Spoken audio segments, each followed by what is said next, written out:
கவர்மெண்ட்டுக்கு எவ்வளவு சலுகைகள் வருது? எல்லாரும் தெரியாது. எம்பிக்கு ஏதாவது சலுகை வந்து ஏதாவது கேள்விப்பட்டிருக்கீங்க? இல்லம்மா தெரியாது. தெரியல மேடம், வேற யாராவது கேட்டு போறோம். நம்ம அவ்வளோ ஆழமா போறது கிடையாது. நார்மலா எம்பிக்கு எவ்வளவு சலுகை வருது உங்களுக்கு எதாவது கேள்விப்பட்டிருக்கீங்களா? இல்ல இல்ல. எவ்வளவு சலுகைகள் வருது கவர்மெண்ட்ல இருந்து? தெரியாது. வந்து கவர்மெண்ட்ல நிறைய சலுகை எல்லாம் வரல.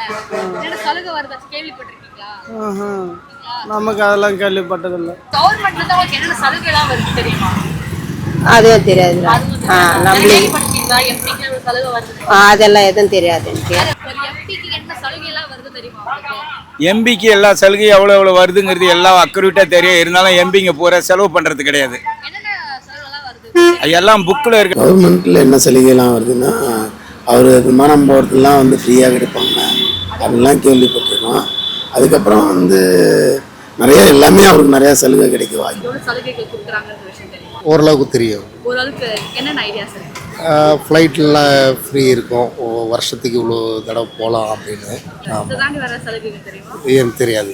ஒரு எம்பிக்கு என்னென்ன சலுகை கிடைக்குமோ அது எல்லாம் வீடு, போக்குவரத்து செலவு, அவர் தங்க, அதாவது வந்து அவரோட குடும்ப சாப்பாடு செலவு இதெல்லாம் வந்து கொடுப்பாங்கன்னு நினைக்கிறாரு. கவர்மெண்ட்ல இருந்து என்னென்ன சலுகை வருது ஏதாவது தெரியுமா?